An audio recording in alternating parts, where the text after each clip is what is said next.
तिथि थी नवमी, महीना था चैत्र, अभिजीत मुहूर्त, मध्याह्न के समय दोपहर को अयोध्या में माँ कौशल्या के दशरथ महाराज के प्रांगण में मर्यादा पुरुषोत्तम भगवान श्री रामचंद्र का प्रागट्य। बोले श्री रामचंद्र भगवान की। अपनी मधुरता, अपनी सहजता, अपनी धैर्यता से सबके मन को अपनी ओर आकर्षित करने वाले श्री रामचंद्र प्रभु अयोध्या में पधारे।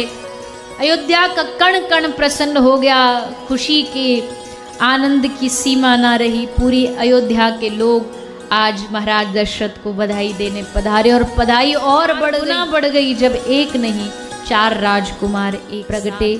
सबने खूब खुशियां मनाई। राम लक्ष्मण भरत शत्रुघ्न चारों भाइयों के अवतार का आनंद अयोध्या में खूब बरसा। उत्सव हुआ, भारी उत्सव हुआ, सब देवी देवता भी उसमें और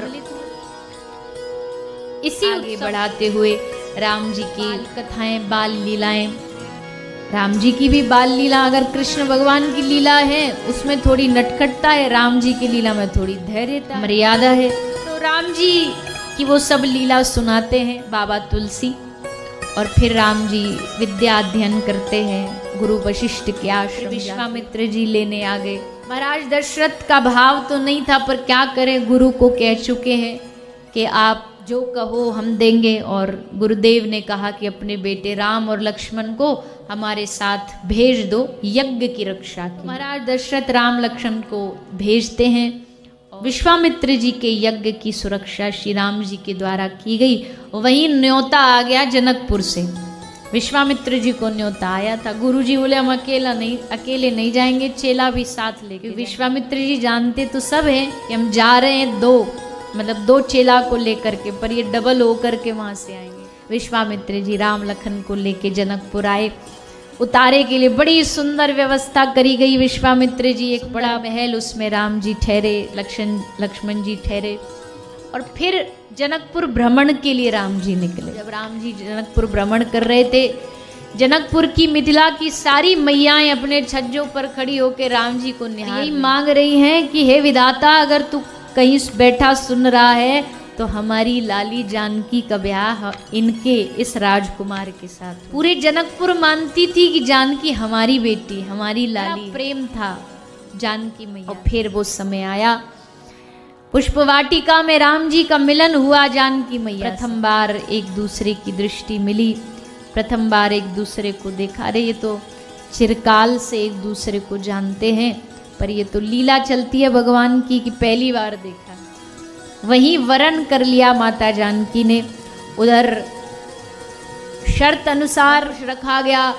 महाराज जनक ने घोषणा की, एक एक करके सब राजा उठ करके आओ और धनुष पर प्रत्यंचा चढ़ाओ, जो चढ़ा देगा वो हमारी जानकी को ब्याह। सबरे आए अपना अपना बल लगाने के लिए, पर कोई उठा ना पाया।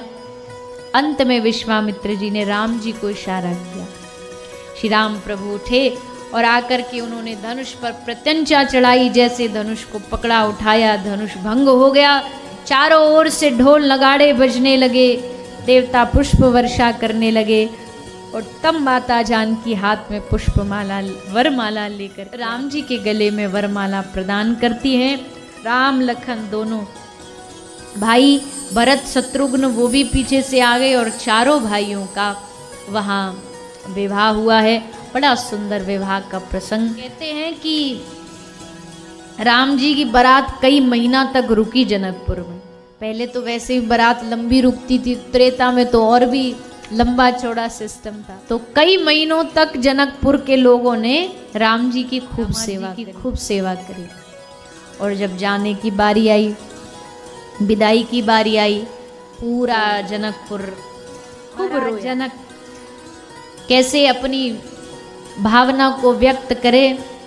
कोई एक घर से बेटी विदा होती है तो इतना हृदय को पीड़ा होती है। यहाँ एक साथ 4 पुत्रियां विदा हो रही हैं। महाराज जनक के उस पीड़ा की कोई सीमा न रही। तो रुदन करते हुए, रोते हुए माता जानकी को वहां से विदा किया गया। आई अयोध्या में खूब भव्य स्वागत हुआ। सब बढ़िया ही बढ़िया चल रहा था, सब खुशियां ही खुशियां चारों ओर थी। अयोध्या भी बड़ी खुशी में एक और खुशखबरी आई।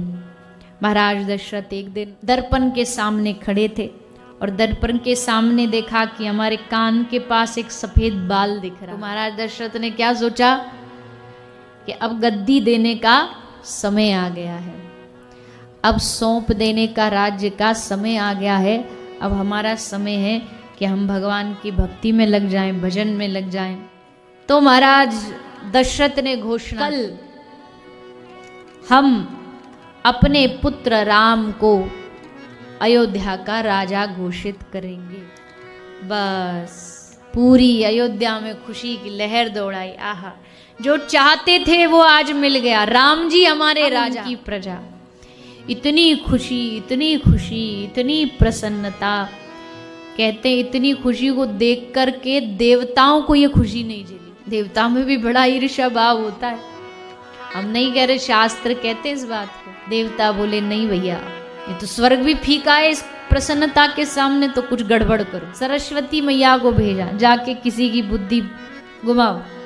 किसकी? अयोध्या में तो कोई ऐसा है ही नहीं जो राम जी से द्वेष करता। हाँ, कोई वो कहते हैं ना रिफ्यूजी, कोई बाहर से आ गया हो तो अलग बात है। तो ऐसी एक माता थी जो अयोध्या की नहीं थी, जो दहेज में मिली थी। माता कैकेयी के साथ by one get one free जैसे आता ना, वैसे फ्री में आई थी। नाम था देवी मंथरा। देख लो, दहेज की जो भी चीज आती है ना वो इतनी खतरनाक होती है। चाहे वो मंथरा देवी हो, चाहे वो मामा शकुनी हो, वो भी दहेज का प्रोडक्ट था। तो दहेज लेने से पहले ये सावधानी बरतो, तुम जो दहेज ले रहे हो कभी भी तुम्हारे लिए खतरनाक साबित हो सकता है।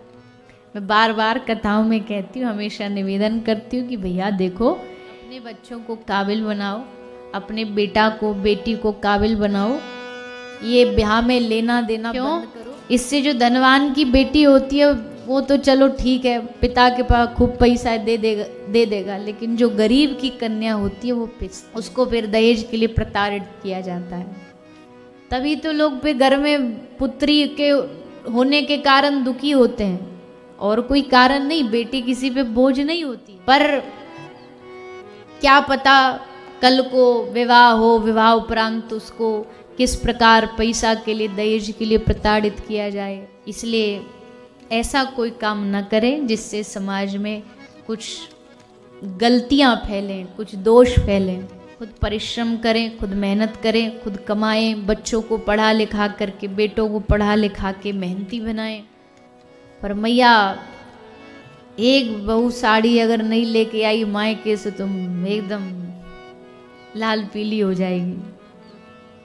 अरे अपने परिश्रम पर, मेहनत पर यकीन रखिए।